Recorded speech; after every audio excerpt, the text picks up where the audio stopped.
Thank you, Dr. Cox. Clearly, we need to have more philosophers around to consult on this topic.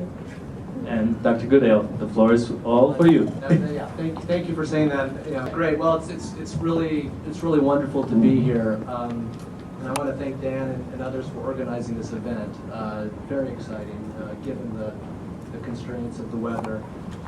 But speaking of which, I've been basically cooped up for 4 days with what seems like hordes of children. So I feel like this is like I've broken out of prison. So thank you very much. I'm here, and I couldn't imagine a better way to spend a Saturday than to talk about ethics and conflict resolution. Okay, so I can tell that 15 minutes is going to go by very quickly, and so I want to just get right into this. So my area of interest is the practice of human rights. And this is interesting for purposes of this conference because the practice of human rights is an area in which the normative and the descriptive get mixed up in all sorts of interesting ways. I'm not sure if they're interesting ways in the sense that Dan has in mind, but perhaps so. And the other thing I was going to say is I am not a philosopher on this panel of philosophy, and that has certain implications, one of which is that I'm free to dabble recklessly in the area of philosophy without any accountability whatsoever.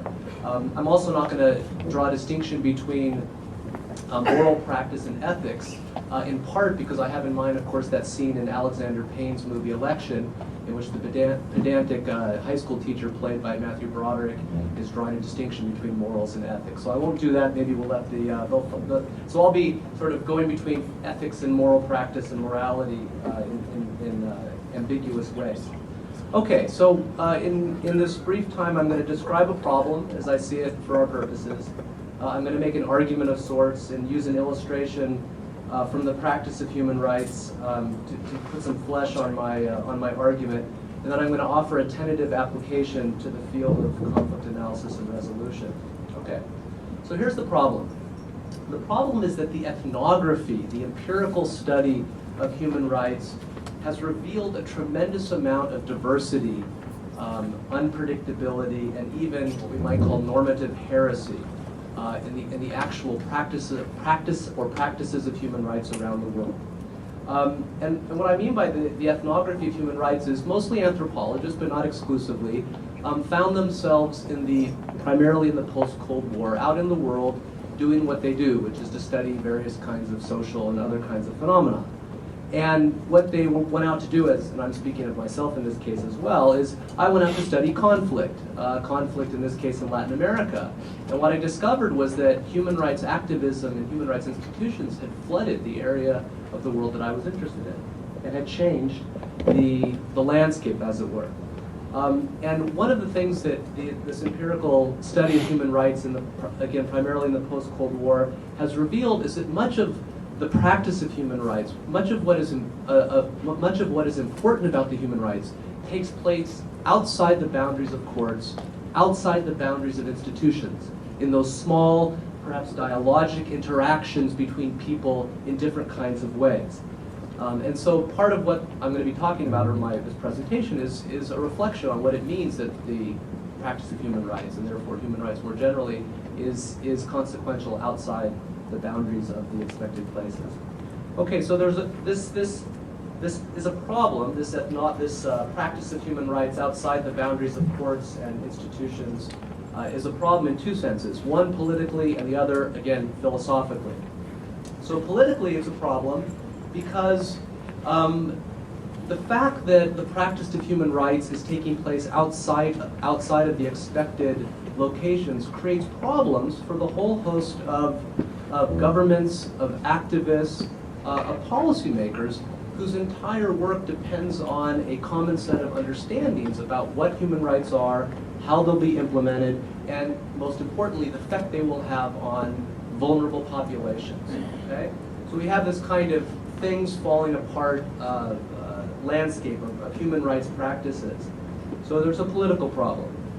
And philosophically, this diversity in the practice of human rights is a problem. If we can take, now again, for the sake of argument, if we can take human rights as a kind of moral practice, then it becomes a paradigmatic example of Charles Taylor's diagnosis of a key misunderstanding, as he describes it, in the nature of morality itself, which is the idea that this legacy of understanding has taught us that moral practice should be a way to understand what it is right to do, rather than, he would argue, what it is right to be. Now, in other words, in terms of ethics, the ethnography of human rights practice has revealed it to be, in fact, again, now you can see I'll be dabbling here, has revealed it to be a kind of virtue ethics, masquerading as a consequentialist ethics, which thinks it's a deontological ethics. Now, hopefully I'll make that somewhat clear. Okay. Now, there's a way in which this philosophical problem, the problem with the diversity of human rights practice coming up against this legacy of a dominant understanding of morality, that is, as a way to understand what it is right to do. There's a way that this philosophical problem underpins the political, that is, the problem for policymakers and institutions and so on. And this brings me to my argument, if you can call it that. Now here, and I'm summarizing a larger piece, here I trace descriptively the various degrees of horror that greet what Sally Ingle Mary has called the vernacularization of human rights. And the example that I write about in the article that I'm summarizing here is a cultural practice that is used in Fiji called bulu bulu. And this is a practice which is commonly used in villages in cases of rape. So someone has been raped, and instead of taking the case to the local court and bringing the state into the conflict, the primarily men, the fathers of the two families involved, agree on a price, agree on a payment to be made to compensate the father whose daughter was raped for the violation. Now, once this practice became known to the international institutions which were responsible for monitoring Fiji's compliance with the Convention on the Elimination of All Forms of Discrimination Against Women, CEDAW, it created a huge uproar. Obviously, this was a practice which does not comply with CEDAW, which does not comply with the accepted practices, but which was understood by the Fijians as, in fact, a vernacularization, as a local moral practice which was consistent with CEDAW. So there was a conflict. It created problems. Okay. So this brings me back now to another legacy that's similar to the legacy that I talked about. This legacy, as Charles Taylor talks about, this legacy of moral misunderstanding. And I think this probably, although I wasn't here this morning, perhaps echoes some of what Solon was talking about. And that's a legacy between the distinction between the classic virtues of Phronesis and Poiesis. And here in my article, again, in analyzing and drawing from this body of literature to understand the practice of human rights, I'm inspired by I'm not sure how well known, a philosopher named called John Wall, who wrote a book that was a re-examination of Ricoeur's Poetics of the Will. And here we see an interesting reanalysis of the relationship between these virtues as they help us understand moral practice in the present. So very quickly, so Phronesis, summarizing Phronesis, this is the notion, this dominant practical virtue, which is the notion that describes the capability or willingness to self-evaluate action in terms of both prevailing social norms and desired ends. So some characteristics of Phronesis, which again continue to affect our understanding of moral practice in the present, is one, is this capability develops over a lifetime. It's not something you're born with, you learn Phronesis in the Aristotelian sense.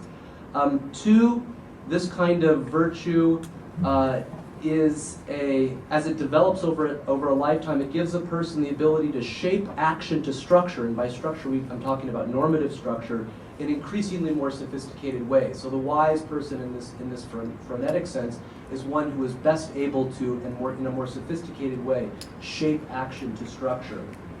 And then finally, and in many ways most importantly for my purposes, Phronesis as a virtue which still shapes our understanding of moral practice in the present is arguably non-generative, non-creative.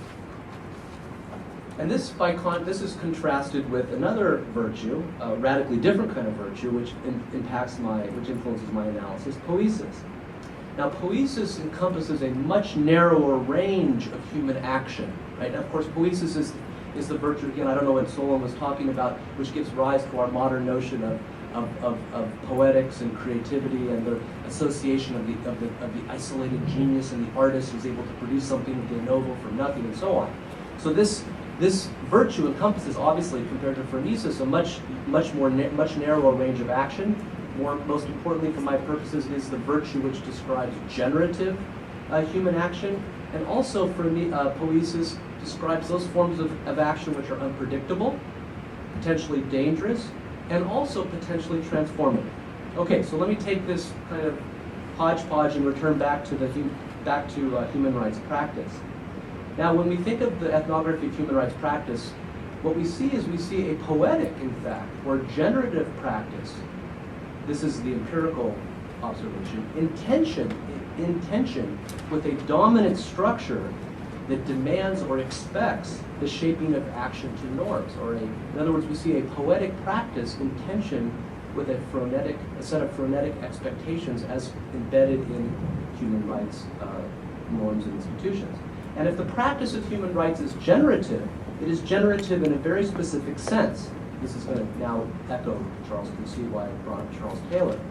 So what is being transformed in the practice of human rights is less the structures of society that produce vulnerability and more the conception of the self or collective self that must endure or perhaps resist vulnerability.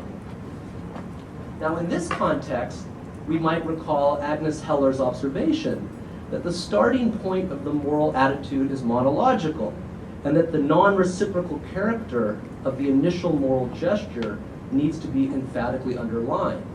Now, what I would say in relation to this is that what the ethnography of human rights reveals is that this monological or this dialogue with the self around the kind of self or new self one might be is not limited to what Heller calls an initial gesture, but in fact is a thoroughgoing part of the practice of human rights more generally.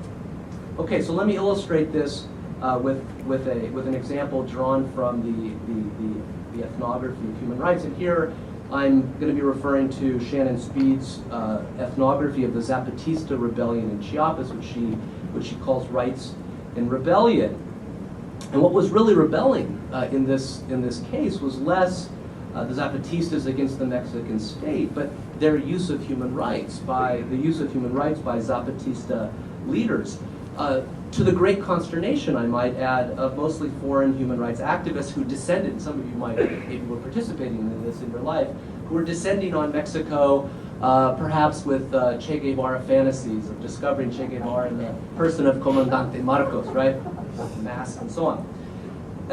And so what we see, what Shannon Speed writes about is that what emerges generatively through the practice of human rights, through the practice of human rights, and I'm going to be good, through the practice of human rights in Mexico is importantly less a new set of norms for challenging the state than a framework for reimagining, in this case, collective selfhood.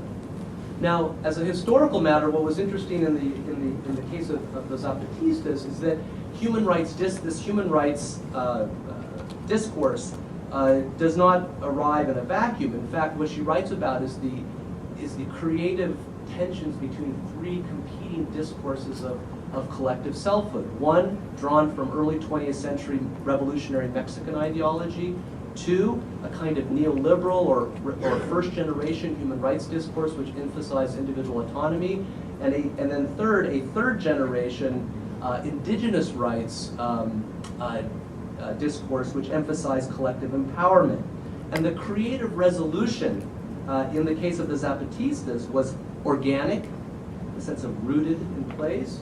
It was unpredictable, unexpected, and totally at odds with the understanding of the relationship between human rights norms and social change which is embodied in this frenetic structure. Okay, very quickly, applications to the application of this rough analysis to conflict analysis and resolution. Now, leaving aside theories of conflict, maybe theories of the person, if you focus on conflict resolution practice, teaching 501, Introduction to Conflict Resolution, so I'm right up in front of this. If you think of problem solving and negotiation, the practice of conflict resolution, the kind of gold standards on which you have face-to-face interactions, very organic, very much rooted in the details of a particular conflict, at least compared with human rights, I would argue that conflict resolution practice is much more poetic. Indeed, and in fact, and so as many of you know, I study the relationship in part between conflict resolution, broadly defined, and human rights. And one of the things we see is that conflict resolution is very controversial in post-conflict processes in which human rights, those more phronetic applications, are the hegemonic dominant processes for dealing with post-genocide processes and so on. And I think one of the ways in which we now, if what I say has any merit, one of the ways we can understand the problematic nature is because we see conflict resolution as a poetic practice existing or having to make its way within a largely still frenetic world. And perhaps we will find a little bit beyond. Thank you.